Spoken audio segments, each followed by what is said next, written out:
Foreclosures.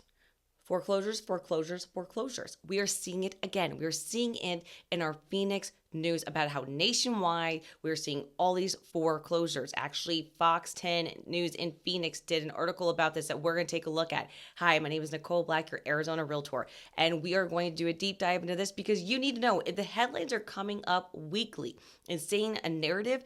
I want you to know whether or not it's true and what's going on here in the Arizona real estate market. So let's dive into our first article. Okay, so here's our first article, and I think our only article today, if I want to correct myself, but it is Fox 10 Phoenix News saying that foreclosures are on the rise again nationwide. A look at the hardest hit states. And guess what? I'm going to save you the Cliff Note version of this. So even more than that, we're not on it.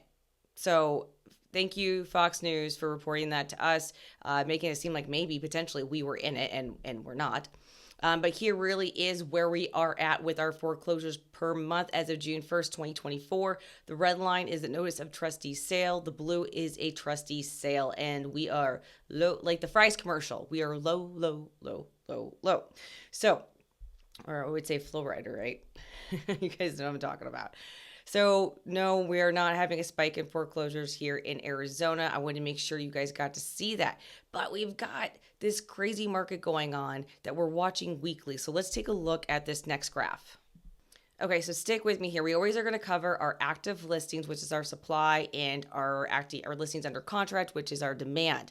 And I want to kind of show you also something retrospect in history compared to today. But let's cover this first. So right now you can see in 2024, the purple violet line is our 2024 number, and we are at the highest listing numbers that we have been in 4 years since 2020.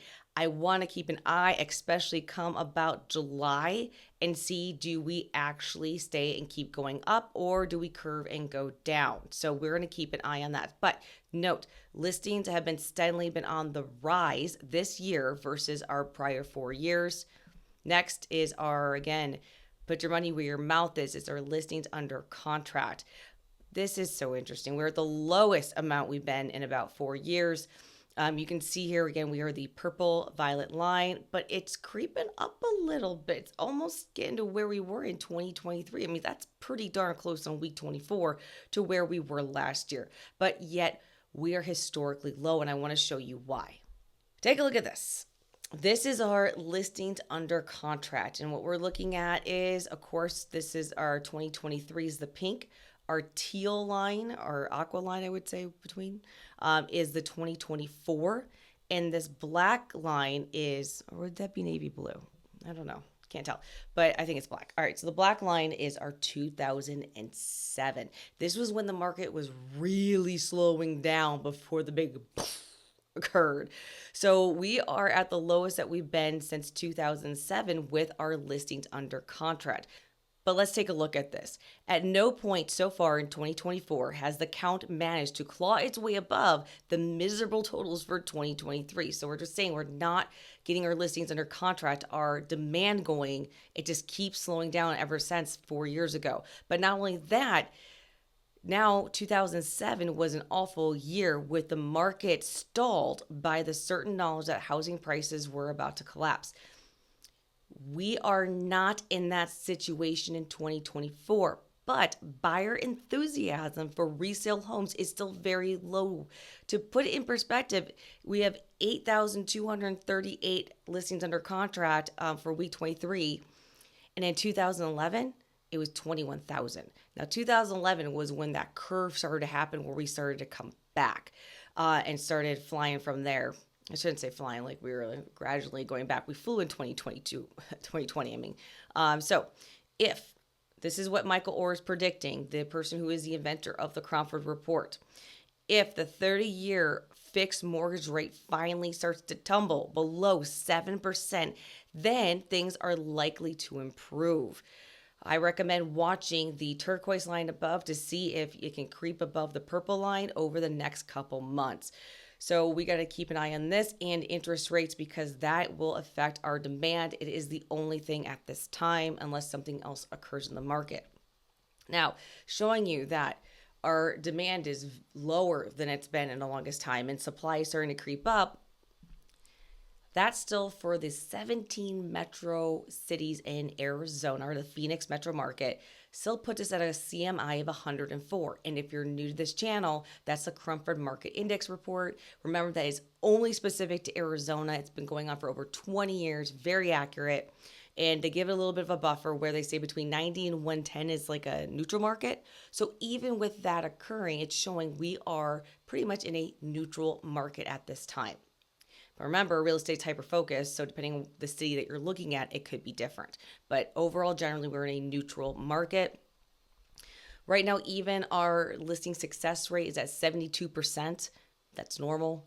It's not great, it's not terrible, but it's pretty normal. So people aren't, what they list are not always selling right away. Sometimes they are canceling or waiting.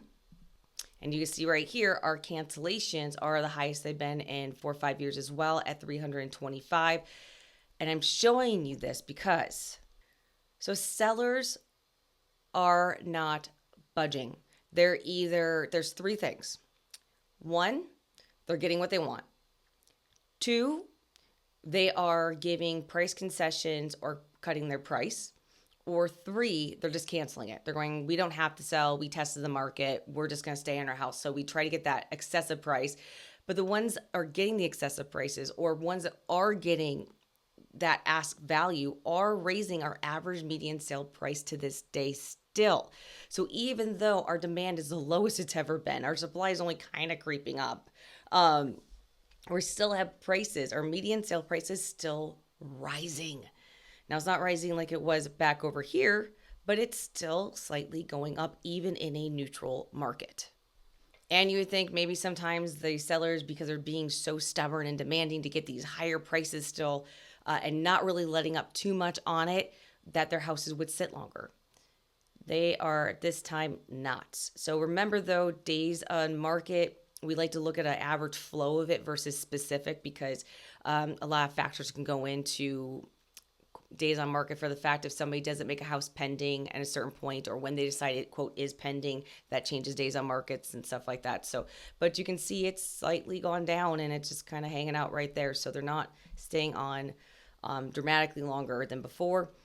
Here you can see though that our price cuts have gone up throughout the year, and they've spiked a little bit the week of June 9th. They're still happening to help get these things moving. But again, even with the price cuts, we are still seeing this.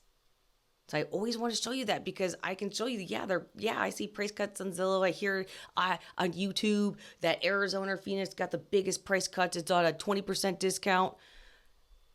Well, 20%, if your product's, normally typically worth $100, but you want to charge $120 and then you give a 20% discount, is it on sale?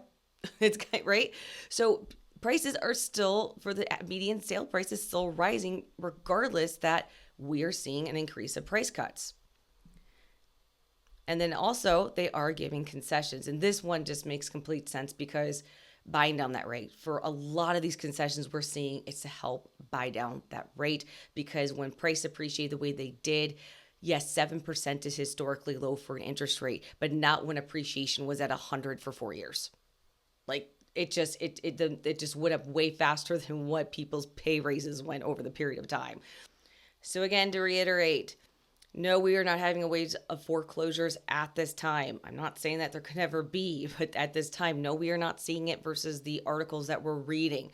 We still have our demand going down, our supply slightly going up. We're more in a neutral zone, which causes for a little bit more negotiation. Hence, we are seeing the concessions on to help with buying down the rate.